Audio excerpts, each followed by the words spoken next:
stay conservative, run the ball here on third down. Here's Richardson. He takes it in for his first NFL touchdown. And Pittman takes it inside the 20, the 10, towards the end zone. Touchdown on 2nd and 28. The Colts capitalize. Richardson to Pittman, 39 yards. Yo, good evening, everybody. Welcome back with another week with Kicking with the Crew. It's your boy Leroy here with you every week. Got my guy Zach here with me. Hope everybody out there is having a great weekend so far, and hope your weekend's been going good so far with college football as well. We got a great slate of games going on tonight as well. How you doing tonight, Zach? Pretty good, man. Had an unexpected day off. Thought I was going to work today. Got a call like 3 a.m. Woke up to a text saying, "Hey, you ain't got to come to work. We got nothing to do." So I stayed home. Oh yeah, man. That's always good to get the day off. I actually was on call this weekend, and luckily it was about 30 or 40 degrees out all morning, and I didn't get any calls this morning. I've been up since about 6, had my kids' baseball games and stuff, so Nice. Luckily didn't get any calls for myself, man. So yeah, man, it was pretty good. And then the Gators won today. We finally got the dub. So all of my people who came in here to hate on my Gators, man, we finally got back on the W board, even though it's not one that to be the most proud of, but definitely happy to get back on the winning side of things. Hey, wins a win. Absolutely. So let's just go ahead and jump into it, man. I'm pretty sure everybody out there pretty irritated and whatnot. Colts lose. We lose to the Packers, 16-10. Pretty embarrassing to say the least. You guys heard what I had to say last week. I didn't care what the score was, just to go out there and get a win. Just get off the mat. And the tough part was what I said at the end. We are the cardiac Colts. I said that don't do to us what I know you guys will do, and they did it anyway. So why don't you go ahead and jump in from there, Zach? What was your reaction? How do you feel now about the 16-10 loss to the Malik Willis-led Green Bay Packers? Well, you want me to piss you off now or later? Hey, go ahead. Whenever you're ready. In the same 5 plays all game. Yep. The same 5 plays out of different formations. I don't know if you caught that. I don't know how much film you've watched to get in it, but they ran the same 5 plays against Indy over and over and over. They just ran it from a different look, different formation, different personnel, with or without motion. Yep. 2 boot passes, a drop back pass, a screen, and a run play. And the RPOs essentially were bonus. So if you throw out the RPOs, it was 5. If you throw in the RPOs, it's about 10. I noticed that. So that's kind of frustrating. Just the fact that here we are, getting too fancy with the scheme and we really can't even stop the run. So why are we getting fancy with the scheme? That's something that kind of bothered me, the way Gus said that in the press conference earlier this week. I think I'm getting too fancy with the scheme. It's getting too exotic. Yeah, I actually tweeted out about that. He said fancy. No, not fancy. He said too cute. And I said, no, it wasn't too cute. The shit was ugly as hell.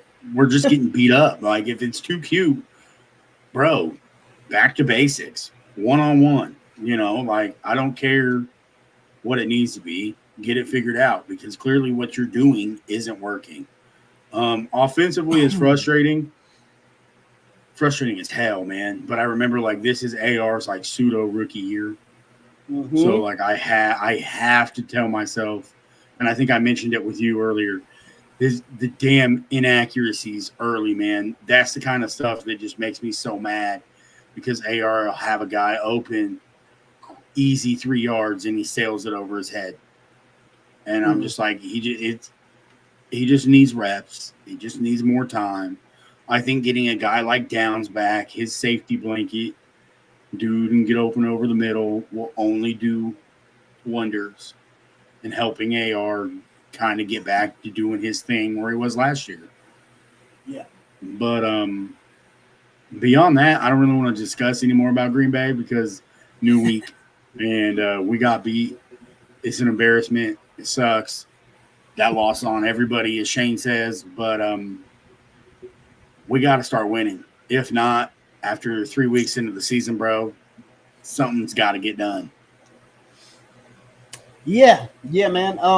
So luckily you didn't piss me off with it because I've already seen it and to see the 5 plays or kind of watch back film watching of it. Also happened to find. I mean, I didn't know exactly it was 5 plays until somebody sent it in an AFC South group chat that I'm in. And also showed that it was 5 plays, so it even just made more sense to me from after watching the game back, after watching it on Sunday as well. And yeah, man, I would say like I was less pissed off after I watched the game. I was the most pissed off watching the game because you knew exactly what they were going to do, what their game plan was. You knew it wasn't going to be a lot of passes, even though we let the guy complete. I think it was like 80% of his 90% of his passes were completed. Not most were like 3 to 5 yard passes. It was very short air yardage, but still the fact that the completion percentage was so high. And then again, couldn't stop the run. Beat to sleep. It's straight running through you all day. Like it's just ridiculous. You know, it's like you lose to the Houston Texans and you think you got some life there. You play pretty well. Obviously, a lot of explosive plays that gave you some points. But you thought your defense, you know, for the most part, outside of the run, played pretty good as far as some coverage. Again, we got ran over that game, but you feel like you have some light headed into a game against a quarterback who's been on a team for 2 weeks. For 2 weeks, dog. 2 weeks. Yeah, man, just watching that back, I kind of just pissed me off while I was watching the game. Then more so after, it just confirmed everything that I believe. You know, I think it's time. It's the end for Goof Bradley. He got to get up out of here. I'm sick of it. I hated that he said it was that he thought he got cute because you didn't do anything cute. Yeah, it's ugly. You kept the same thing, ran the same plays. I mean, as much as we want to talk about Green Bay running 5 plays, we probably ran 3. Like it's crazy on defense. So that was one of those things where I just couldn't believe it, man. And so yeah, it was just something that I really thought it was terrible. And then so yeah, just jumping into a little bit of your points. As far as with accuracy, I'm not overly too concerned. Like I said before, I think Anthony Richardson's accuracy will get better as time goes on. But necessarily in these first 2 years, that's not something that I'm really watching. And then if you even think about some of the parts in the game, is if we don't have 5 or 6 drops, his completion percentage was literally would have been at like 63, 64%. And so our receivers didn't help him out either. I'm talking about not just like right here. I'm talking about straight hands to the chest. Your receivers is dropping passes. So there's that. And then just a little bit more to dive into it. I thought Shane Steichen's play calling was absolutely trash. I mean, we had JT got 12 carries for 100 and something yards. Thought the running game was starting to get going. Why are we doing that in the first place? Like it's to a certain point. Like I understand the RPO game and everything we want to be, but I think it's time for the people on this coaching staff, whether it was Frank Wright or now Shane Steichen, to realize we are a running team that will get into the passing game. Like it shouldn't take us the second half to get into the running game. Like it's just ridiculous to me. Yeah, that's what I had to say for there. Yeah, like Zach said, I mean, it ain't really too much about the Green Bay Packers. I do got some segment to get into, we can kind of go back and forth on some of this stuff. But to make matters worse, we end up with a few injuries. Leatu Latu has a hip. We don't know if he'll play. He's questionable for tomorrow. DeForest Buckner has been put on IR. He's out for the next 4 weeks. And Michael Pittman Jr. A lot of people have been questioning his effort and his speed on film, feel like he's been jogging. Well, it's actually that he has a calf or a hamstring injury, which may even leave him out of the game. So um, we got a few things going on, and we got the season to keep moving on and going. And it doesn't look like things are going up. Injury wise, I'm not really concerned with Buckner. He's out. It is what it is. Dude needs to take his time. Someone else needs to step up. Hopefully, they'll provide a spark, stop the run, do a little something in the pass. Sometimes the subtraction by addition, no fault of Buckner because I'm not blaming Buckner at all for this. But sometimes a guy gets hurt and another guy steps up, and that just might be what the defense needs. As for Pittman Jr., we have good depth at receiver spot, especially with Downs coming back. I ain't worried. Let him get healthy. And then Latu, I think he'll play. It'll just be limited, like always. Going into next week or this week with the Packers, I agree with you. They need to or with the Bears, not the Packers. Here I am, scatterbrained. Colts have definitely got to run the ball more. Because, as you said, we're a run team first. We're built to run. You call Shane's play calling out, which I don't like doing. But, yeah, it's inexcusable, especially versus Green Bay. So, hopefully, we do see more of a physical downhill run game. Question by Dave. How do you feel about Deo moving in for Buck? I don't mind it on third down situations. I just don't know if he can do it on first down situations. Is that going to be a Roquan Davis thing? I hope to God it is. I also hope to God Deo moves inside on third down because Tevin Bryant doesn't need to see the field at all. Mm-hmm. Yeah, man. I don't really feel too good about anybody moving inside outside of Raekwon Davis. It looks like we figured out something in that second half. I don't know if it was maybe just because the Packers ran 5 plays and it was like you were going to be able to run the same thing the entire time. In the second half, we held them 24 rushing yards. But I would like to see Grover and Davis play a majority of the snaps. They need to just pick it up. Both of you guys got paid. Both of you guys need to start playing. Not anymore the 60% of the snap shit. I need to see 75+% of the snaps. Everybody has the saying you need to earn the right to rush the passer for defensive linemen. I think for football players in the professional football league, you need to earn the right to be on the goddamn football field. And I don't think Tevin Bryant has done anything to do that, and neither has a lot of these rotational players. We got this rotation. We thought our front seven was supposed to be a strength, and now it's really starting to hinder us and become a weakness. So that's the rotational stuff has got to stop. You got to put your 4 best players on the football field until they need a goddamn break. And so to me, I just think it's got to be Grover and Davis until they need a break. They got to suck it up and play, dude. There's no more of this. We can't keep getting ran over. So whoever's your best run defenders behind them, you got to put them in. Dave also says here on another comment, he says, as badly as we played both weeks, we were still in it at the end. The frustrating part that a couple plays each game and we're 2-0. But that said, you have to make those plays. And exactly. And that's the part that makes me pissed off the most, because it's not like we're out here getting blown out. We're getting bludgeoned, and we're not stopping people when we should literally be 2-0, which is crazy. And I mean, as much ups and downs as we've had from AR, the team around him is supposed to be vets that can make up for his lacks of or his mistakes that he'll make and his lack of experience that he'll have. So again, that's the most frustrating part right there. We got Chris coming in here as well. He says, I don't trust Tevin Bryant at all, but Gus barely talks about him like he's Reggie Wright reincarnated. Yeah, it's absolutely insane. I can't remember the exact quote, but Tevin Bryant was asked about what did he say? He says something about, I think it was being in on rushing downs or something like that. And he basically was just like, I don't know about that.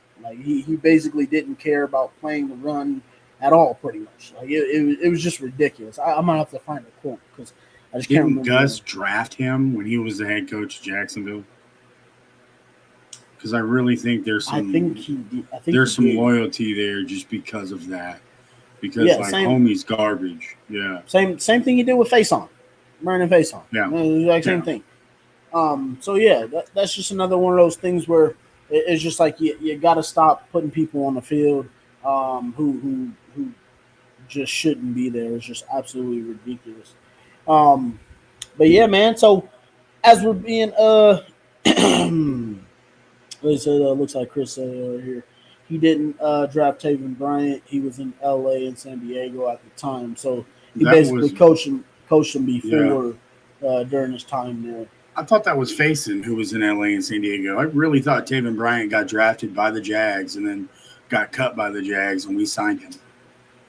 I'll have to check that, but I'll do that at a later time. I don't want to do that all on air. Yeah, no problem. So yeah, man. That was that. So yeah, it was just one of those situations where, we got people on the field who don't belong on the field, and it's really starting to hurt us down the road, or in the end of the games when we really need guys, and it's just like we can't get a stop to get off the field.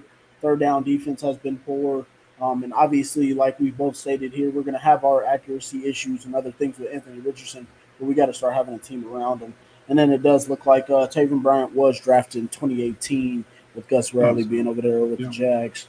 So yeah, let's go ahead and just hop into this segment real quick here. And everybody who's watching, please go ahead and jump in the comments as well, man. I would love to get some of you guys' opinions or answers to some of these. We'll just kind of go around the horn. But Zach, let's go ahead and jump into the first one, man. So the first one I got for you here is Bryce Young was benched. As most people probably know in Carolina, hasn't been looking good. Carolina is 0-2. They've looked terrible. I think they've given up one of the largest point margins in the first 2 games of NFL history, if I remember correctly. And some people have decided they want to throw Anthony Richardson in that same vein because of whatever reason that they've brung up. But let's go ahead and ask the questions. With Anthony Richardson, these first 2 games, accuracy being an issue, do you believe we should have patience or should we panic on our basically rookie quarterback going into week 3? Honestly, no, because he just needs reps. As much as I find Dan Orlovsky 100% annoying 100% of the time, he's actually right when it comes to be patient with AR, because I really believe, like, you can see, like, I don't know how big of a film junkie the audience is. Like, I don't know. Like, that's all I do. I work, I watch Colts stuff, and then when I have free time, I'm in the Colts film. I try to treat it like if I was playing. Like, but if you look at the film and you look at AR, I assume he's making most where his head is technically where they want, whether that's a full field progression read, a half field. You're locking, you have a preset, pre-snap, post-snap read, whatever it might be. I assume that that area where he's looking is correct, because, I mean, he doesn't look lost like Bryce Young does. Like, Bryce looked lost. Bryce was gun shy. He was pulling stuff down and running when dudes were wide open. AR hits the wide open. Right. AR hits the wide open guy. Now, when I say hits, it depends. Is it high or is it low or the outside? Or is it the turf? That's the one area I'm truly concerned with AR, is getting his footwork consistent so he can make the intermediate throw. Once he gets the shoulders and the feet all timed up and synced up, I don't have a concern in the world with AR, because he makes the right read. He makes the plays that he's supposed to make 80% of the time. And then the freak stuff he does, I mean, that's all gravy. And if you bench a guy like AR this early, I truly think you kill his confidence. You completely kill his confidence, and there's no need to do that to a guy. We have a genie in the bottle in AR, and you just have to be patient, and eventually you'll get your 3 wishes. And 2 of those wishes better be a damn Super Bowl because Irsay said he wanted 2 this decade. So, I mean, that's already passed. We're almost to 2025. He said early in this decade. So like, all I gotta say is give AR time. He just needs reps. He'll get better. It's a pseudo rookie year. We will be frustrated. Now, I will say that the play calling can be better. Running the ball for AR to allow him to use his legs, i.e., the RPO game to create easier, more simple reads for him will only help him. But that's on Shane to figure it out. Hey, we got to get the monster in the backfield 35, 40 touches a game to really make AR's, job easy. And as long as it's done, I see no need to bench AR. Absolutely. Dave Stewart saying here, it's funny we haven't learned anything about our secondary. Team has run us to death and not had to throw. Exactly, man. And I mean, there has been a couple plays that we have given up, but it's like we're not even really getting to see them tested. I think CJ Stroud threw about 30 passes, and then you go against Malik and he barely threw 12. So, yeah, completely agree. Terry agrees with you, Zach, completely not panicking. And then Dave Stewart says here that Bryce Young has played 19 games. AR has played 6. He needs time. And I'm totally with you. I am having total patience. I thought the shit was absolutely retarded. You don't bench a rookie that isn't actually making terrible decisions. No. If he's inaccurate, you let him work. If he's making mistakes, you let him work. If he's doing stupid things that are costing you games and repeating those, that is a separate issue. Yeah, it's not a Will Levis issue. It's like you need more time. And I'm not saying more time as in just more games. Like, Colts fans have to be patient. We have to learn and grow. I will get to this question later on down the road. But this will take a few years to really iron everything out. So this is a rookie season. We need to let him grow. And clearly the team around him needs to be a lot better. So this is full-on patience for me. Let's go ahead and get into the next one here, Zach. It's been circulating around a lot about Jonathan Taylor. Jonathan Taylor played no snaps in the fourth quarter. I believe it was 12 to Trey Sermon, and I want to say it was about 6 to 8 to Tyler Goodson. Both, I want to say, I think they combined for about, I want to say it was like 3 carries for like 0 yards or something like that. And it's been rumored around, or people been saying around, that Jonathan Taylor didn't play in the fourth quarter because he dropped 2 passes and he was terrible and has been terrible at pass protection. Are you panicked or patient with Jonathan Taylor not necessarily getting, only 12 carries, or him only getting 12 carries and then not playing a full fourth quarter? Kind of a twofold answer. First one, I don't panic. Jonathan Taylor's kind of earned, in my opinion, to do what he has, to do what he's done. Dude's winning healthy. He's put up 1,000 yards basically every year. He's been healthy.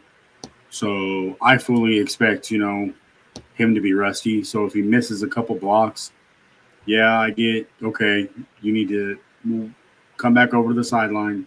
Let's discuss it. Unpopular opinion, we're losing. The game's basically done from how I understood it. Like, by the fourth quarter, you can pretty much tell the Colts are losing. I see no need to put JT out there. Save the tread on his tires. Like, I have no problem with the benching in the fact that he is the key to the offense. And I wouldn't have been mad if they pulled AR and they put Joe Flacco out there. Wave the white flag. Because if that's the message you're sending by not playing JT, just go ahead and pull AR and say, hey, we're done. We don't want to get the franchise back and the franchise quarterback hurt.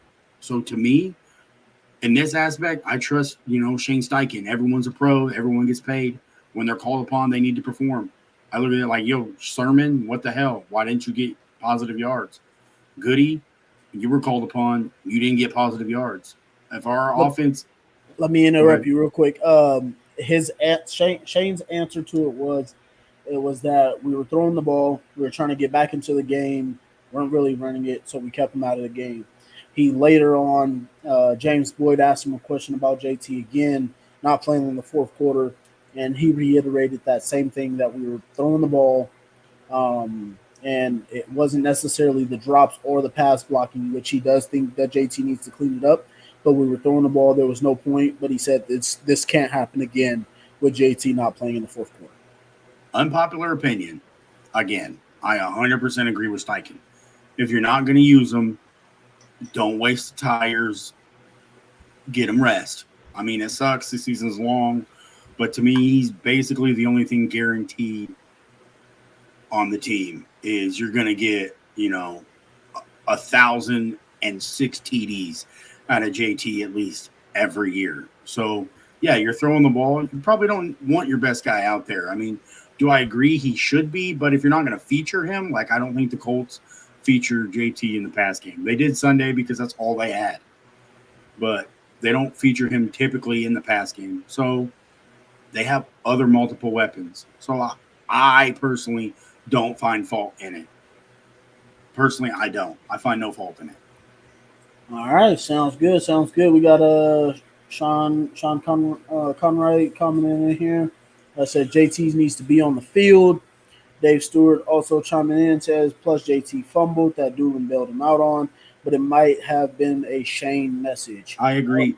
I agree with that more than I do anything else. The fumbling would definitely get JT benched more than missing a block because, like, for years we had terrible guys before JT who couldn't pass block at all. Donald Brown. I mean, we all remember Manning going, "Damn it, Donald! Damn it, Donald!" Like, yeah, we all remember Manning going that because dude couldn't pass block. So if a running back misses 95% of the time, unless you're Peyton Manning who can't get out of the pocket or can't evade, that's on the quarterback to make it right. I think the more so was the issue was they felt like JT didn't protect AR. That's what had him planting to that back foot to throw the early interception. So that's what some people were. I mean, it could be that, but I think more so it would be a fumble than it would be bad pass blocking. Yeah. So me personally, it's tough to say. I wouldn't say I'm panic or patience. I'm pretty right in the middle. I guess that's not really an answer for my listeners, but I'm gonna say I'm panicking because of the fact that we aren't giving JT the ball. That's what my panic would be over. I feel like we need to run the rock to him. I kind of got into a little debate with a guy on Twitter about it a little bit, just because he was talking to me about the fumble or the 2 drop passes or whatever, and the missed block and pass pro. I think he had a couple of them. I want to say 2. But to me, I don't give a fuck. I really don't, bro. This is your best player. This is your best player on offense. I don't care what anybody thinks, what anybody says. You live and die with him. Like, it was the same thing with the Eagles. They threw the ball to Saquon Barkley on the Sunday night game or right. Monday night game, whatever it was. Drop it. Drop the ball. He has the most drop passes since 2016. You pay these guys to make plays for you. So I will live and die by my best player. If I'm paying him, that means I will give him the fucking ball. 12 carries, I thought it was insanity. You keep giving him the ball. Guess what? If the game's on the line, you give him the ball. He either make the play or you don't.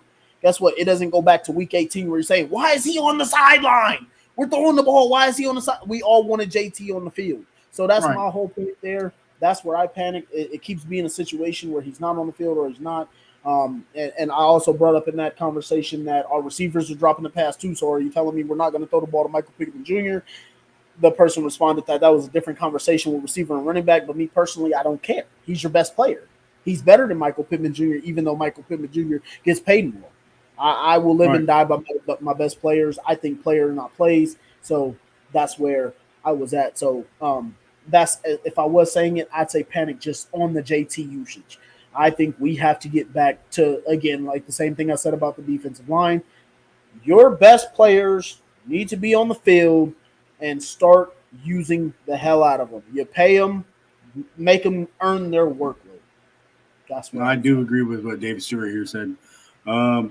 Just so the listeners can see it, part of not getting JT the ball is the number of possessions we're not getting when the other team has 40 minutes. Yeah, exactly right. We have to throw the ball in limited possessions because our defense can't get anybody off the field. So essentially it does eliminate using JT in as much as we'd like to. Right, in a strategic manner because, hey, they got 40, we got 18. So we have to maximize, we basically have to throw the ball a third to a half of the time compared to being able to really do what you want on offense. So I agree with this, Dave, 1,000%. Yeah, and I do appreciate that comment, Dave. But I think that also goes back to some of the things that I said about Steichen's play calling right now, where it's kind of been like pass, run, pass, or pass, pass, pass, or run, pass, pass. Our play calling has not necessarily been predominantly running and being more assertive with this offensive line to get the pass game going. So I know he wants to throw to score and run to win, but I think we really got to start. We should establish this run game to start keeping up some of this time of possession. So definitely appreciate that comment, Dave. We'll keep going into that one there. We got a comment here from, I believe, a new commenter. Oh, Yeah. Mike Love is saying, to me, it doesn't seem like the Colts are trying to win. It's like they are giving AR practice. I mean, sometimes with some of the play call, you really might like look at it and think like, what are we really even trying there? So I wouldn't say you're totally off there. I definitely do believe Steichen wants to win, but I think he's just it's like when you get a new toy, you're really excited to see everything it does. I think that's what we're doing with Anthony Richardson these first 2 weeks is just kind of let's go. Let's give him the ball. Let's see what he can do. Let's make this work. However, so I think we're kind of forcing that to a bit. I also think Shane is struggling with what he wants to do ideology-wise with the offense.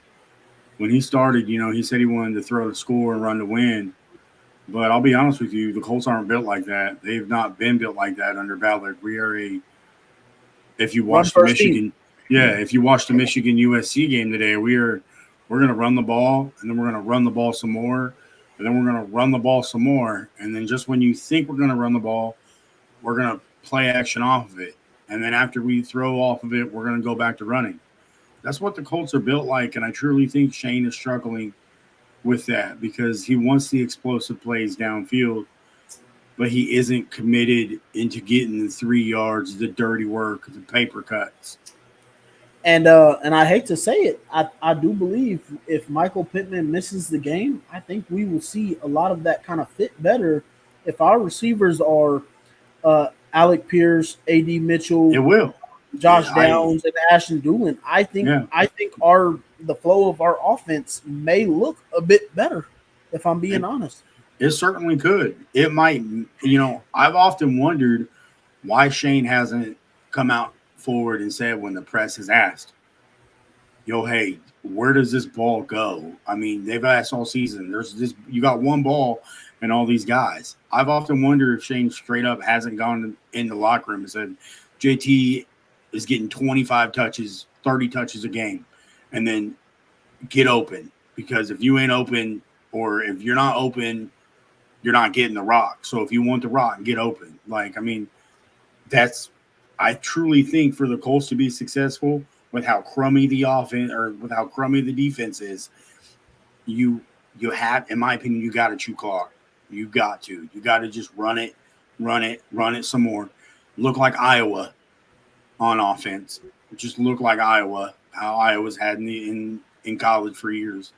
Power eye, be boring, be disgusting, and just pound the rock. Run the damn ball.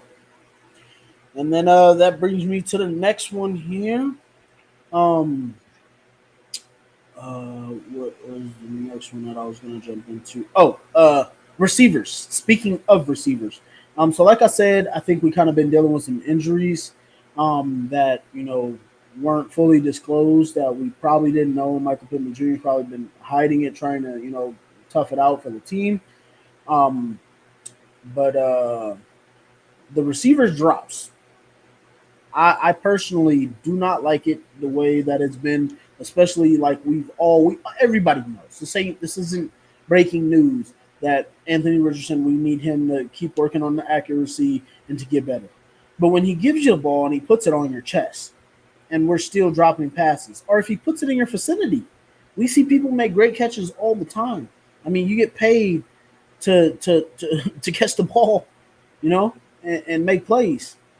and we're not necessarily doing that when we need to give them a little bit of help and make things a bit easier. Um, so I would say with that, are you panic or patient on these receivers with the drops? Um, Two-part answer. Panic? No, because drops happen. Unfortunately, right now, the Colts have the case of the drops. They're not doing themselves any favors. Second part of that answer, AR, you can learn to layer the ball, bro. Not every ball has to be thrown at 700 miles an hour. Like, I get it. Like, it was cool when Brett Favre did it, but like taking something off the ball, why guys might be closer. Because I feel like a lot of those drops is because they are slinging that thing 700 miles an hour, when he gets the opportunity. So rather, instead of it being, an accurate pass with a little bit off of it, it's an accurate pass coming at guys 700 miles an hour. And there are certain guys who I believe that can catch it no matter what. Pierce does a hell of a job of catching everything. Typically, Pittman Jr. does a hell of a Stop job goddamn slipping. Right, catching everything. Granson, just don't throw it to him because dude only gets you picks. Pittman been dropping too. Well, he has, but it could be the injury. A hamstring might affect everything. Hey, that hurt. To be able to move that way, that hurt. My hands weren't completely relaxed when catching that. So, guys got stiff fingers. Oh dang, ball doesn't stick for whatever reason. I mean, these guys are Ferraris, so any little thing could be an excuse, the reason for not holding on to it. But the way I see it, drops happen. Just I'd rather you drop early than drop in timely situations, and I feel like that's when the drops hurt the most with the Colts.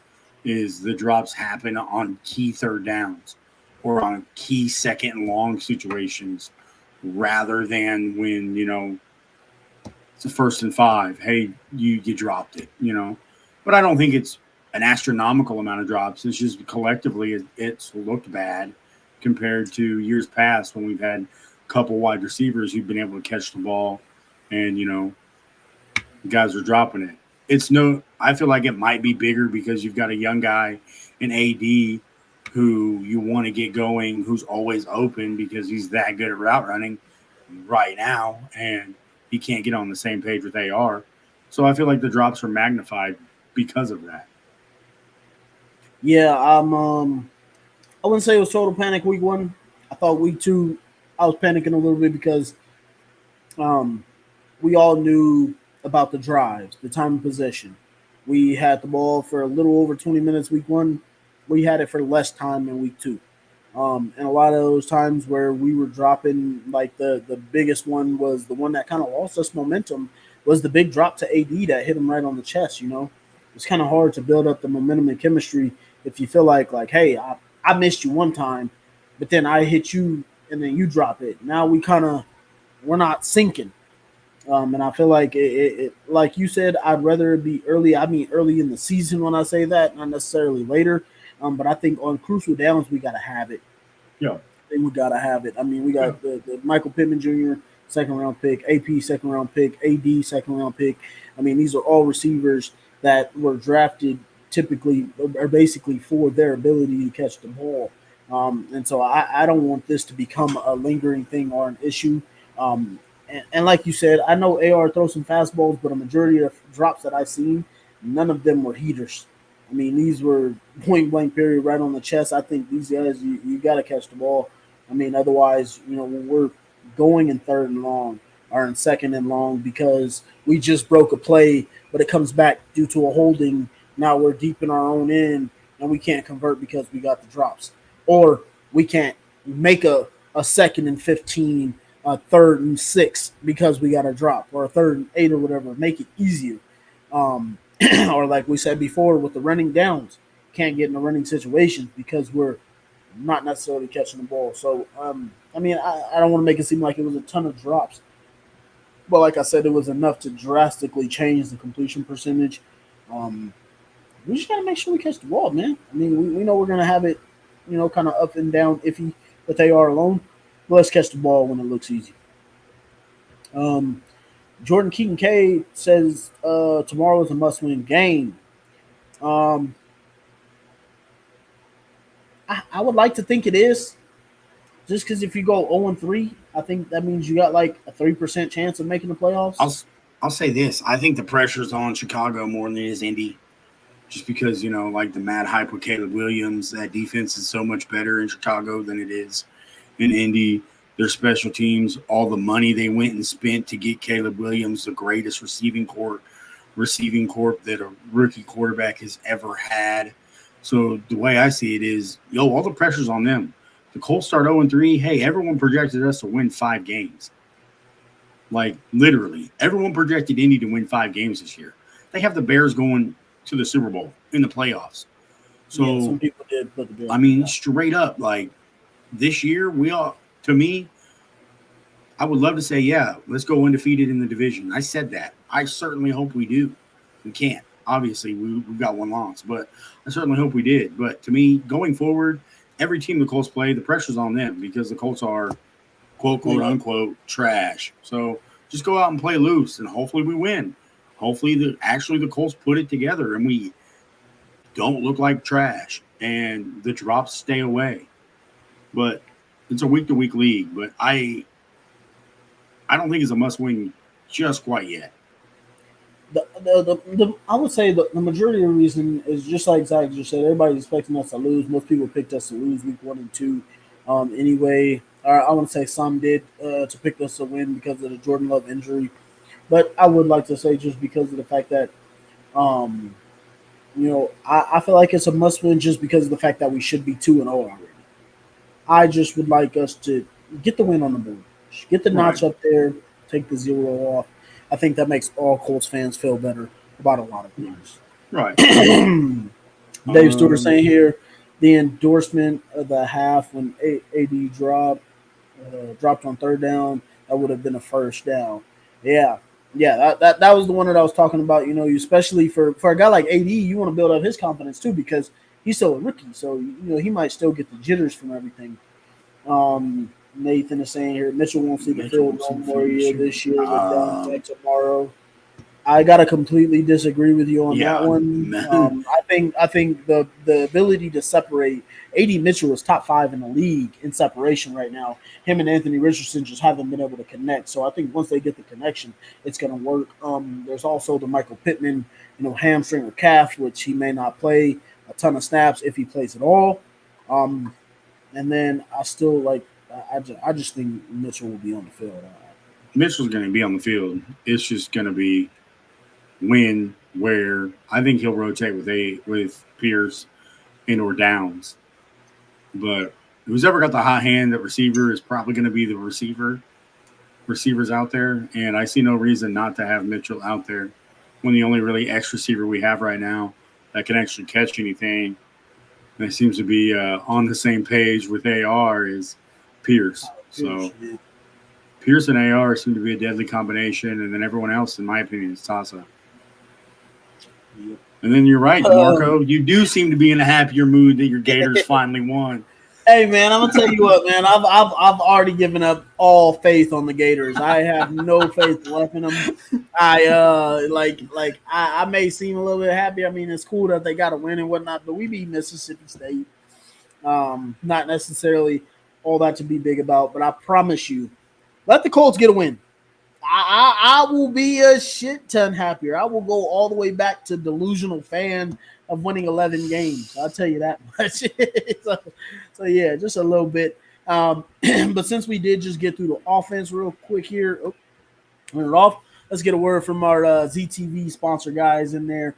Shout out to Joey. Didn't see him from the start. But we got new merch out, ZTV online. Go check it all out. We also got our merch up there, Kicking with the Crew. Please go get some, support us, help us out there. Next we got there coming in, scorestream.com. Go check out all your scores and follow your teams wherever you like. Also check out YouTube TV. I'm just gonna throw that in there. Zach just got his, man. I love YouTube TV. And then we got our on point golf. A lot of people out there golfing these days. Go ahead and check them out. Get all your golf stuff, gloves, gear, all types of stuff. Go get that.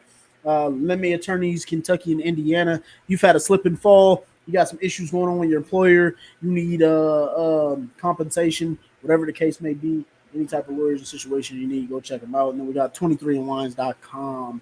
Go check it out for all you wine lovers out there. Go see what they got going for you guys. Then we got Nathan saying here is one kid I want to really help us out is Travis Hunter Jr. Travis Hunter Jr. wide receiver DB. Nathan, I'm gonna tell you it's too early, man. Too early. It's too early. I would like him to. I hate to say that I don't, but it's a little too early, man. I want us to make the playoff. Ash says hello. What's up, Ash? Dave Stewart says if we can split the first 10 games, though there are hard matchups, and go 5-2 in the last 7 weeks, we make the playoffs. Anything better than splitting gives the first 10 gives us the buffer. Yeah, I want to say in the first 10 games, Trev didn't have a prediction on here, but me, Zach, and Damon all had around the same record, which was in the first 10. Most of us only had us at about 3 losses. So after the Chicago game, our schedule, in my opinion, gets real easy. It goes Steelers, Jaguars, Titans, a Tua-less Dolphins. So I think we could actually, if we win, we could get on a little win streak, and then we get Houston at home. So that's another tough game. Oh yeah, we get Houston on the road, and we go back to Minnesota, and then Buffalo. So those next 4 games. So really, in my opinion, Pittsburgh, Jacksonville, Tennessee, and Miami. That'll truly, I believe, be the defining moments of the season. How the Colts handle those wins. Yeah, I was just about to say, between the Pittsburgh, Jacksonville, Tennessee, I think right there, those 3 games can kind of let us know where that season is heading from that point. Because once we get to the Minnesota, Buffalo, New York Jets, and Detroit, that's going to be a tough stretch there. So it definitely would be good to kind of get that going here. Ash says, did Tyler Goodson even play last week? Yes, he did. I'm not sure on the exact snap count, but he did play. But let's go to the next one, Zach. Let's go to the defensive line. The defensive line has been absolutely getting curb stomped the last 2 weeks in a row. Run defense has been terrible. Rotations have been Trade there. them all. I'm kidding. Samson Ebelcom is already down with the Achilles injury. Leatu Latu is out with a hip injury. And then we just put DeForest Buckner on a IR. Oh, I'm sorry. I didn't mean to say Latu was out, but he's questionable with the hip injury. DeForest Buckner is out. And again, like I said, the defensive line has just been getting ran over. Where are you at with this defensive line, Zach? Are you panicking on this defensive line, or are you having patience because it's only been 2 weeks? Where are you at? Personally, I think it's more scheme than anything else and too much rotating. So I'm not panicking on the D-line because when healthy, I still believe that it's one of the best in the league. I just think that they this is going to sound weird. I think they're feeling themselves too much. Like, I think they just expected to walk on the field and people be like, damn, that's the best front 7 in the NFL. We can't do anything about it. And I think they kind of, got their nose beat up and kicked in. People saying, hey, like, Indianapolis who? I want to quote what Zaire Franklin said in the Trenches podcast. The Colts have to earn and make a name for themselves. And right now, the name that they're making for themselves on the defense is soft. Defense is real soft, like big time soft. So, like, anybody, in my opinion, on this defense is, in a way, is completely you can eat bench. So while I want to say I'm not panicking, I'm not panicking. I'm concerned. I've never been the fan that instantly just panics. Like, that's not who I am. I don't really ever panic. I don't have a panic button when it comes to the Colts football. It's just either do we suck this year or are we competitive? And right now, defensively, we suck. So do I think there needs to be wholesale changes? Not quite yet, but I do think they can do a better job of getting locked in on the front 7. Too much rotation. Too many me guys, not enough we guys for my liking. For sure. Yeah, I'm the complete opposite of Zach. I don't have a panic button as well, but I know that when the Colts don't play well or they lose, it pisses me the fuck off for my entire day. I'm full blown panic here. This defensive line has looked absolutely trash, and I mean complete and no pun intended horse shit. I mean like terrible. Like I mean, oh my god! If I was a running back coming to Indianapolis ready to play, I am licking my chops. I'm telling all my family members, go ahead and put me in your fantasy lineup today because I'm about to have a career day. I am eating their lunch. I am taking their lunch. Like I'm kicking whatever drinks they got off the table and putting my feet up. I am ready to roll. Like it has been absolutely horrendous. Like I mean, it just run fits haven't been good. Linebackers haven't looked good. Our tackling has been poor. Defensive tackles. I mean, we got Grover Stewart and Forrest Buckner. But even them, I would like to agree with Zach on the week one thing as far as they were just kind of, thinking that them two would kind of just clog up everything and kind of make it look easy. We're kind of full of themselves. But week two, when you know somebody's going to run it at you and you still can't stop it, they just push you around, use motion to trick your linebackers and have them looking stupid. And then our backups have just been absolute crap. I mean, Raycon Davis has been okay. But Taven Bryant, terrible. Adetomiwa Adebawore, terrible. Whoever you put else on that defensive line has been terrible. Right now, like I wanted to give them the benefit of the doubt that they could correct it from week one to week two, but I just do not believe, like Zach said, that he thinks it's more scheme. I also believe it could be some of that. You can help out these guys, but I do not believe Gus Bradley is capable of changing his stripes in any way, shape, or form. He will not change his fronts. He will not help his linebackers. He will not help his defensive backs. If there is a weakness on the team that week that we are going to face from our matchup, he will not help it. He will not choose to exploit an offense. He will not do anything to help this defense. So, as of right now, I am just in a panic just because even if it was just a scheme fit, I don't think Gus Bradley's going to do shit to help. No, you're right. Don't. So yeah, I'm just in a full blown panic because, like Zach said, I do believe in our starting front seven. I don't think Gus Bradley is going to do anything to help him. And even if somehow he manages to, they're going to throw the ball. And then guess what? We got to find out about our secondary, who Gus will then still not help. So, yeah, I'm going panicking on the defensive line, man, just because I don't I would like to believe in our guys, but I don't trust Gus Bradley to help him out at all. Awful. Absolutely awful. Yes.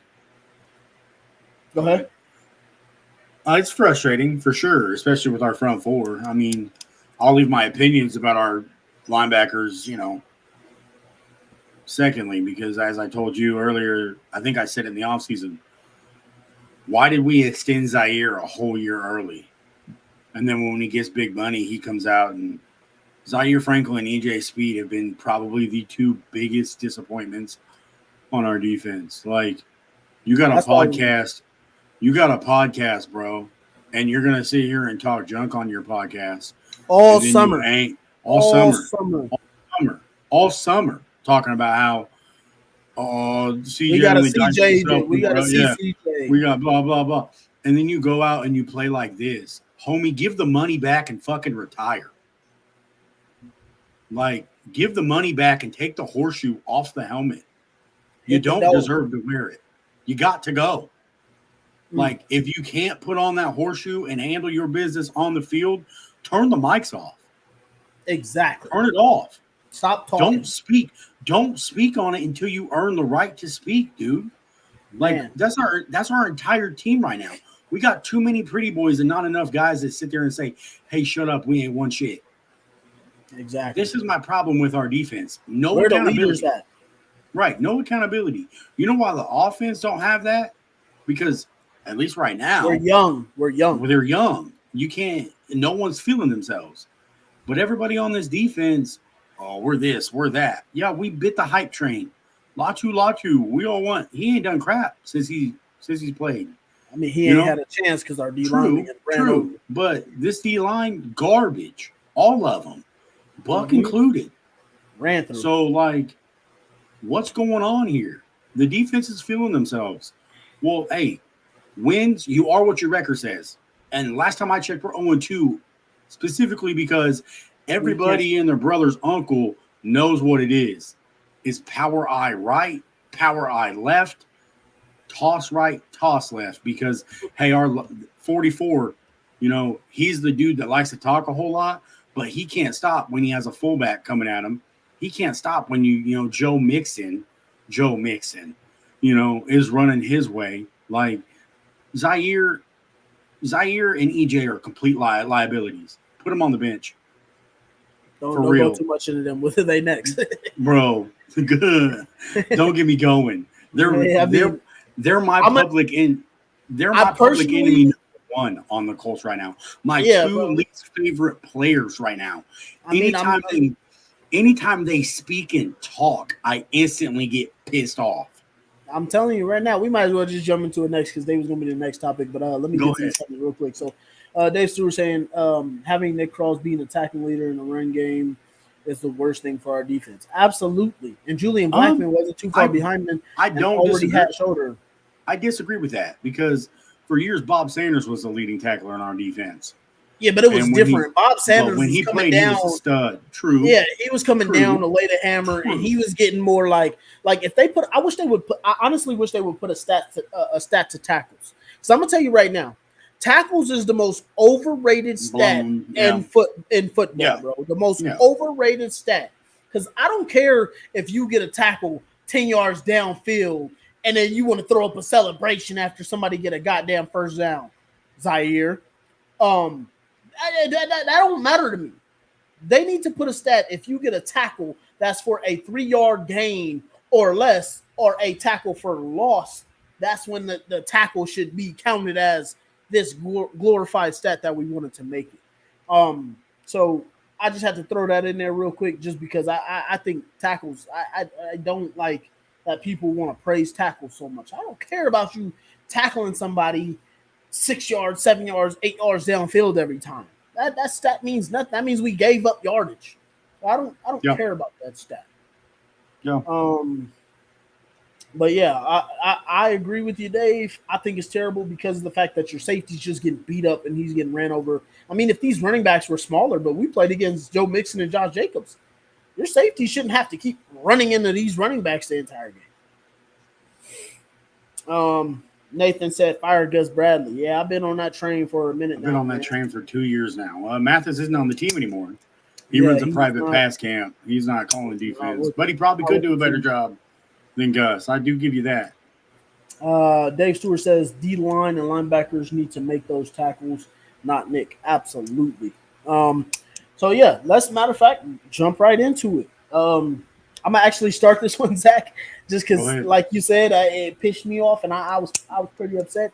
But this one is pretty much panic or patience on our linebackers. And this, to me, I'm not even just going to include all the linebackers, Segun Alubi, Jalen Carlisle. I think he's a rookie. I think he's growing. I was expecting some more Shaq out of him, but, it's kind of a slow gain.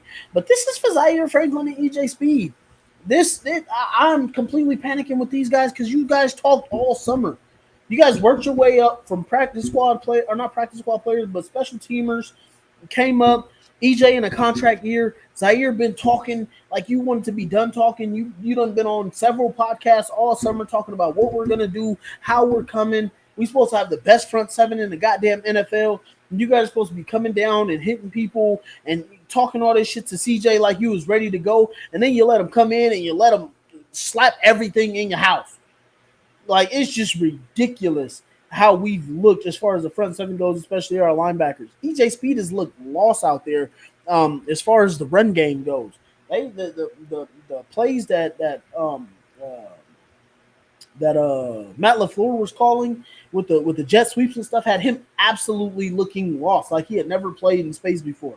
He's been okay in coverage, but just absolutely terrible in the run game. Zaire's been getting blown up on every play. He's not taking on offensive linemen that are coming up to hit gaps.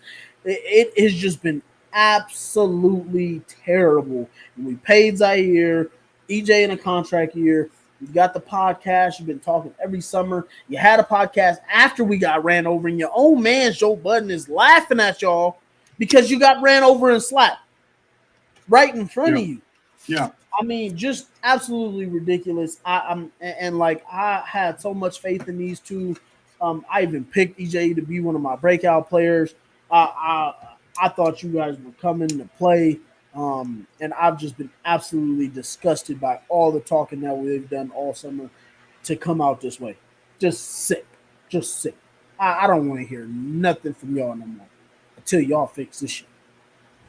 Yeah, I basically agree. If not, trade them. I don't really care. I mean, get picks out of them. I don't care if they're seventh round pick and a third and a fifth round pick. I don't even think you can trade them with the way they've been playing. Then cut them. I'm to that point with them. I'm already done with them. Like, to me, Zaire, he can go. Take his ass back to Philly. Go back to Syracuse. Like, I don't want you on the Colts. Like, I'm done with you. You know, EJ, cool, bro. Go play receiver because that's what we got. You're just running around here looking lost. So go play receiver and go be lost with him.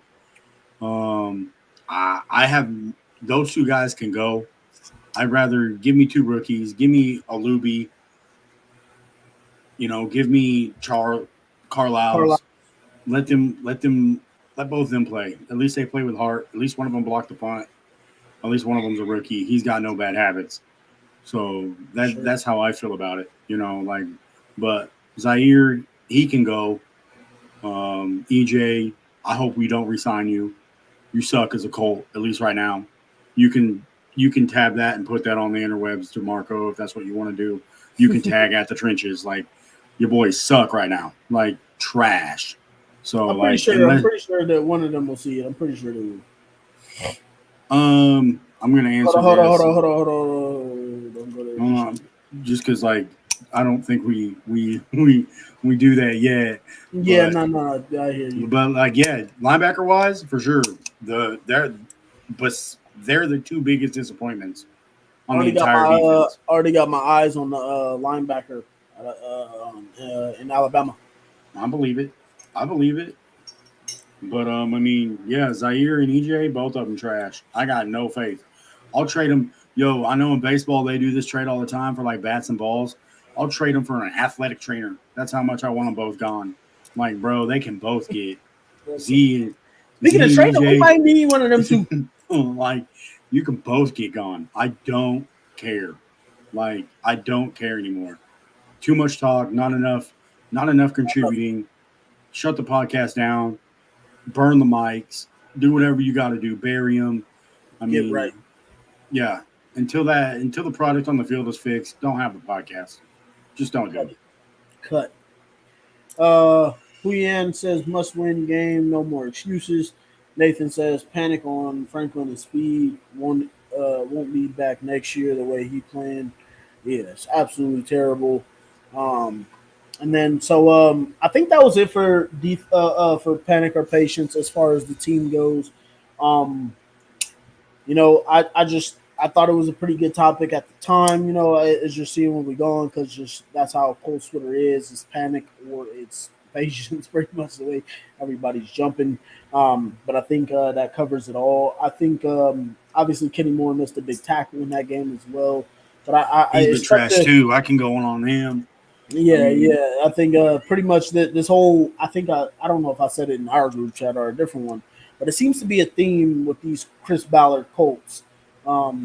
As soon as they get paid, they aren't the player that we paid anymore. So I don't know what's going on there, what these guys do, or like, do they get their check and just be like, all right, that's it for me now, or whatever. But yeah, man, it's a tough one. But yeah, I think it's tough to just panic our patience on our secondary just because we haven't really got too much of a chance. But just like we got here, so I was going to bring up this topic anyway, Zach. So I did want to get into this, and just like Huyan is saying here, this has been pretty much the Colts fan base. So I'm going to ask this question that he's asking, but then I'm going to get back into the panic or patience a little bit. So if the Colts go 0-3, should we start tanking? And the panic or patience is what I was talking about is they say once a team goes 0-2, you have a 10% chance to make the playoffs. Um, yeah, I believe it's about 10%. The last two teams to do it were the Houston Texans last year, and then the 2021, I believe it was, Cincinnati Bengals. Also, I believe the Colts are on that list as well. I believe it was 2014. We started 0-2 when we went to the AFC Championship game, so we are also one of the teams on that list.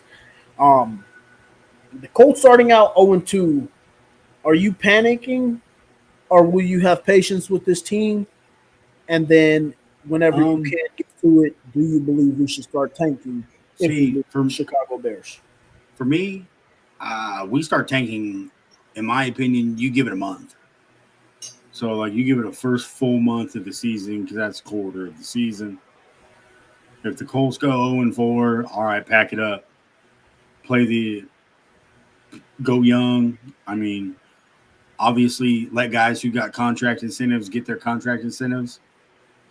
Play spoiler, but make the changes that need to be made. Get rid of Gus after the 0-4 mark. Get rid of Zaire. Trade your pieces, your big pieces to contenders and build for the draft, so that hopefully the next GM, because Ballard bitch ass should be gone after week 4 or 2, in my opinion. But am I a fan of tanking? No, I hate tanking. Not a fan of tanking. But I just will say wait till the first month, because typically after a first month in the league, teams don't change. Like they don't. It's so hard. From week 1 to week 2, that's the biggest change, and then after that is basically set in stone. Um, but that's kind of how I believe it. I can't hear you, bro. So basically, you're having patience on the 0-2 start. 0-2 start. Yeah, give it a month. For sure, for sure. Yeah, Dave Stewart is chiming here. He said, "No tank ever. We were like 2-4 or 5 under Frank and made the playoffs." Yeah, that's where I'm at too, Dave. I have as much as I've said, I'm having patience on the season. Um, like I said, I've seen this team start just like Dave said in 2018. We started 1-5 and made the playoffs, so I will absolutely have patience. I and like I just have a ton of faith in this offense. I think from what I've seen, I think if we can get rid of our own mistakes, stop shooting ourselves in the foot, I think we can really overcome a lot. I don't have a ton of faith in this defense, so I think we can go into some major shootouts and be able to play well. I would like to see our defense play better. I wanted to give them the benefit of the doubt until it was as ugly as it looked in the first quarter last week, but I think we can continue to try and grow. Um, but as for us starting 0-2, I have total patience on it. I personally don't really care too much about the statistics on the 10% of making the playoffs, because you start 0-2, you got 15 games left. I mean, I'm not saying you can go 15-2, but there is the chance you can still go 15-2. So, wouldn't say too much of that. I don't really think tanking is an option. I think obviously if you just don't play well enough, you're going to get to that point anyway. So the key here is just to keep growing with the offense. Defense has to pick it up though. If defense doesn't pick it up, which I have no more faith in Goof Bradley, I just think that you know we can try and find a way, but it'll be a lot of major shootouts along the way. Uh, we got Mark Lane here saying here some part of my brain hopes they lose because I want Gus Bradley gone, and other wants them to win. I do think the offense will keep getting better. The defense will not. I think you share the exact same sentiments as me, Mark. So appreciate the comment there. I did bring it up. Actually, Zach, it'd be a pretty good one here. Actually, I think you've already heard me say it before. But to that point, I have complete faith in almost everything that Shane Steichen does, as much as I have criticized him today. Just because I don't think anybody is above criticism. That's not to Right. say he isn't a good coach or isn't Right. a great footballer. But, sometimes things can get a little ugly and you have to speak on them. But I personally believe, this is just me, like, look at what the 49ers have done. I think that Chris Ballard and Gus Bradley have had their say. They are both done. Chris Ballard has his own way. It clearly hasn't worked. Gus Bradley has just been terrible. He doesn't make adjustments. Leave your corners out to dry, your whole defense out to dry because you got your own personal way.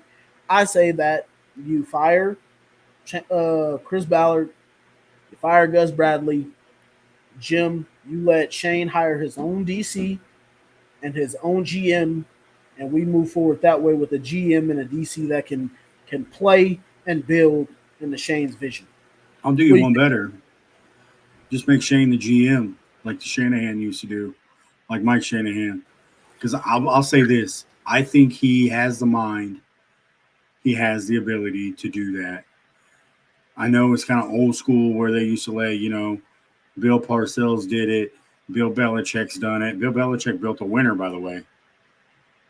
Sure, he didn't build anything without Brady, but I truly believe, Shane has that in place with AR. Do I think AR will be as good as Brady? I only hope, but, that's besides the fact. I think there are certain special individuals who I believe could manage a front office, be an offensive play caller, and a head coach. And I personally believe Shane Steichen could do that. I believe if Shane Steichen got his dream cast, he wouldn't have to be offensive coordinator. He could let, another Jim Bob do it if Steichen got promoted. But I believe Steichen could be a GM and be able to get, the guys he wanted, that built the team how he wanted. I believe he's that good. He's shown he's that capable based on what everyone has talked about, having a football mind. Now, granted, everything that happens up in Indy, they like to blow smoke up everyone's ass. So the proof has remained to be seen. But, if there's one guy in the Colts facility, one coach in the past out of all the coaches that I've been around and seen, I think Shane Steichen could be that guy. I would have no problem letting him be the coach and GM and building the team the way he wanted to build, both offensively and defensively, hiring a staff, and giving Shane total control. I have zero problem with that. Yeah, I disagree with the total control part just because I feel like it's a lot to have on your plate.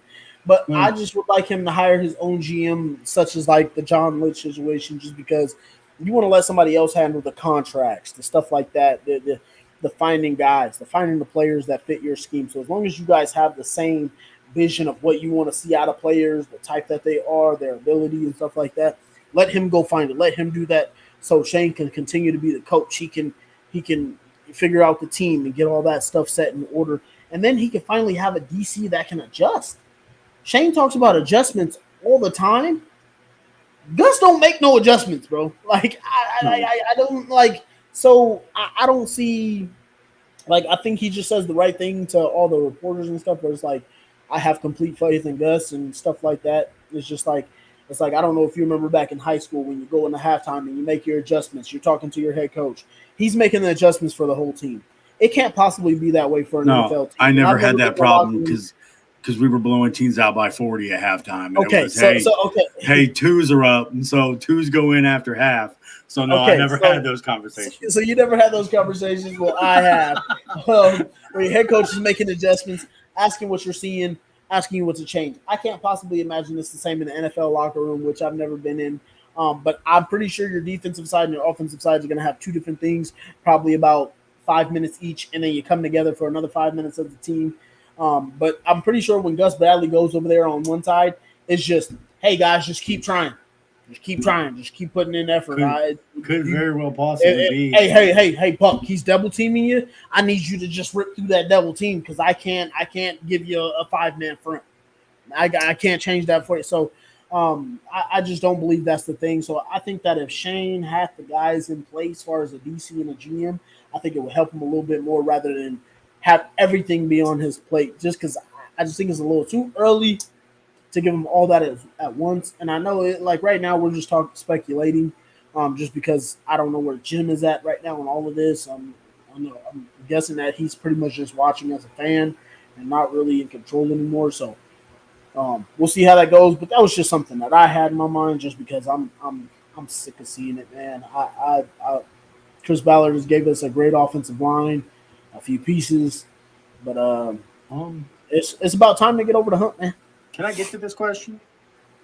This one that we're currently on. Yeah, this one. I don't think the team lacks. If you want to read that, you can. Yeah. Julian is saying we can see this team lack superstar talent. It's difficult to find great talent outside of the top 10 of the draft. I don't think the team lacks talent. I mean, obviously Ballard found like studs in the later rounds, second round specifically. So like you can find talent, obviously, in the latter halves of the drafts. But I do kind of feel like what you're saying is the team lacks bona fide playmakers, like dudes who outside of JT Across the league. Right, across the league, who that, hey, if I put Jair Alexander on Devontae Adams, that's a 1-for-1 lock. If I put Jalen Ramsey over Tyreek Hill, I ain't got to worry about Tyreek's taken out of the game. Like, I agree. That's what Indianapolis is missing, the big pieces. And that's part of Ballard's problem. He don't want to pay the price for those guys. I mean, so drafting wise, and that's one area where I really don't like arguing Ballard, because Ballard's a hell of a drafter. Like, I mean, I think he's the best drafting GM the Colts have ever had, bar none Polian, because I mean, if you think about it, all after Polian built the Colts offense, he pretty much didn't really do much outside of Freeney and Mathis on the defensive side of the ball. Yep. I mean, so and that's one of the reasons. I have a real hard time critiquing Ballard when it comes to the draft, because dude has proven time and time again when it comes to drafting, he hits about 70% of his draft picks. So exactly, and that's why I struggle. My problem is that like he's so good at drafting, but it's like when it comes to free agency or he doesn't do enough. It's like his brain completely turns off there and just leaves us a hole for absolutely no reason. So, he doesn't do enough, and that's why I'm at where I'm at with Ballard. So I mean, it's up to him. He could have fixed it this offseason, but he didn't do it. Dave Stewart saying here, it's funny when Eberflus was here, people wanted him gone, but we would take him in a New York minute now. I mean, I wouldn't take him back either. Oh, I would. I love Eberflus. I wouldn't either. The only reason I like Eberflus is because of turnovers. Outside of that, I still think some of our defense was mid, and we played exactly some of the same way. I want somebody that will adjust and show different coverages, man. Like, you have to put offenses in some kind of battle, some kind of challenge on offense. I feel like we just line up, and I mean, like I think Eberflus did disguise a little bit more. But I just feel like you're 100% correct, but I don't think that happens unless it's a total scheme change. And Indianapolis has always been a 4-down team, a 4 defensive lineman team forever, and they've always played zone. The only time they've ever played man is when who was it? Pagano was the head coach. Pagano, the DC, and they weren't that good at it. So I mean, but that's not my problem though. My problem is like I don't think we even need a whole scheme change. I mean, I just feel like you need to like. I'm not saying like change everything. I'm saying like our scheme can still be a 4-down team. But you're just saying bring in I'm saying Jim Schwartz. No, I'm just saying bring in like damn, what is his name? Robert Saleh style defense. Yes, Robert Saleh. His DC. I'm forgetting his name right now. Keith Albright. Albright. Yeah. I'm looking for a DC that will see a team and say, "Hey, look, guys, our regular scheme will not work this week. We will bring a little bit more pressure. I might need to play a little bit deeper because these receivers do this. I might need to give them a bare front, a 5-man front, a 6-man front. We may need to stack the box this week because we're going up against a great offensive line and running back. Give me a DC that will adjust to what he's seeing and not just say, I want you guys to make every play until we get back another Shaq Leonard, until we get a Pat Surtain at corner. Like help these guys. Like, that's all I'm saying. Dave Stewart gave the best answer. I'm going to answer this. Spagnuolo isn't available. You're 100% correct, because if he was, he'd be, in my opinion, he's the best DC in the game right now. But I'm saying you don't even have. It doesn't even have to be Spagnuolo, because there's a Lou Anarumo too. Lou Anarumo is one of the best at game-to-game adjustments. I think he has his guys ready to play each and every week. That defense is trash, though, in Cincinnati, though, and he's responsible for it. No, like, they can't tackle. They can't tackle. They haven't been healthy, though. PIs, bro. You want that? You want that? All them PIs? No, but you want that, dog? Okay, so look. The PI was there, but was he in position? Sure. But he didn't make the play. But he was handsy. That was the player. That wasn't the coach. The coach had them ready. They just had a hands to the face, and it was 4th and 15 before that flag. So I'm just saying, a coach that will have players in position ready to make plays and not necessarily just, nope, we're going 4 down, cover 3. I feel you. I don't disagree with you. I just hate cover 3. So, like, for me, I'm like, run the 34, bring a blitz, like, get crazy with it, get saucy with it. Like, I'm so done with the cover 3, 4 down front. Like, I want something different in Indy. Like, that's where I'm at with it. As long as Gus Bradley's not there, I don't care. Juliana saying, do you think the defense gave up on Gus? I don't think so. I think his play calling just killed everything that they have. Mark Lane is saying here, I wonder what players think of Gus Bradley's play calling, and can the defense on the field audible plays to override Gus Bradley play calls. As far as I know, Zaire Franklin stated, and some of the other guys on defense, saying that they need to take it upon themselves. Like, play calling and coaching and anything like that couldn't save them. It was up to them to go out and make plays and try and change the tenure of the game or change things around. Mark Lane is also saying, as a player, I would believe Gus Bradley's face livid. No, I think he just stands there and looks like when his play calls don't work. It's just like he just sits there like nothing ever happened. Lou is under contract. UT Lou. Is that Tennessee or Texas? Who's under contract? If he's that great, he will become the head coach. Oh, no, I think he's talking about Lou Anarumo. I think that's who he's talking about. Oh, I know he got a head coaching interview. No, he could have had a job. He turned it down, I believe, last year. Really? Was it the Giants job? No, I believe it was the Texans job. Not Seattle, but it might have been Washington. I'm not exactly sure. Fair enough. But I'm pretty sure I remember he turned out some job. Hunyan is saying here, if Rock was still here, he would be our best DB. No, I think our best DB is Juju Brents. The problem is he's never on the field. That's a hard one for me because I want to agree with you because I really liked Rock's physical play. I really did. But, yeah, like he got – I think when he got – yeah, I mean – I want to, but I can't because he's not here.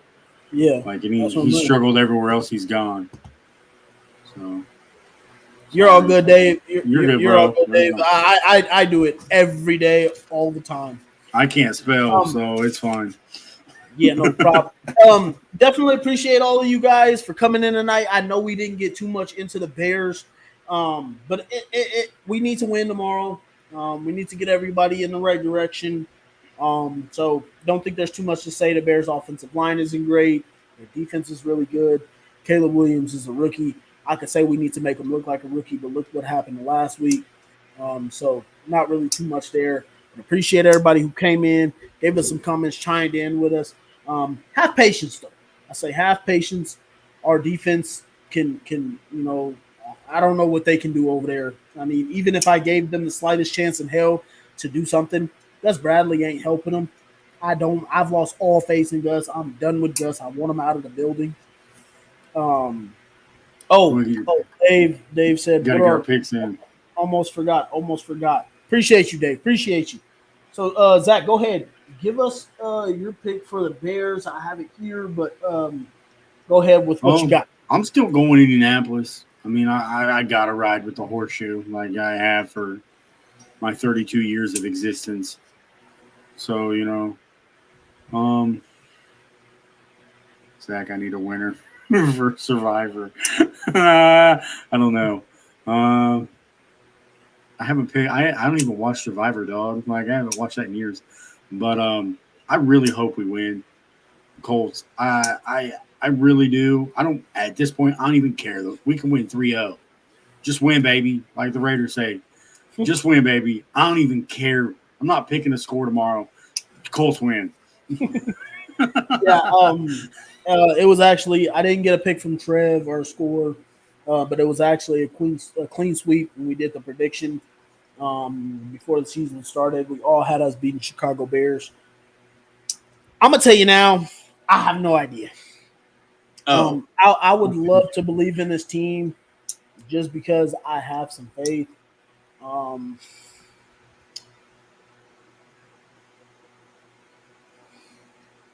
Just win. Like I'm gonna go 15-10. Bro, Colts win. 15-10. Colts win. If we can stop them from running the ball, I do believe Caleb Williams would make enough mistakes in the pass game, and hopefully AR and the offense are clicking to where we don't make mistakes. But I honestly don't know. Toss up, but I have to stick by my guns. I said it was a win. I think it would be a win, and I don't see many reasons why I should change. But yeah, that's where I'm at with it. So appreciate you, Dave. Nathan saying I want to see us run the ball more, and Mark Lane saying personally I want the Colts, but on DraftKings I'm picking the Bears. You got to protect your money. Don't ever vote with your heart when you're going with money.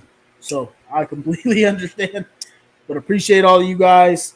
We'll catch you guys next week. Hopefully we can have a better reaction this time. Appreciate all of you guys. Let's go Colts. Second down, he fakes the Taylor, fires over the middle, completes. Pittman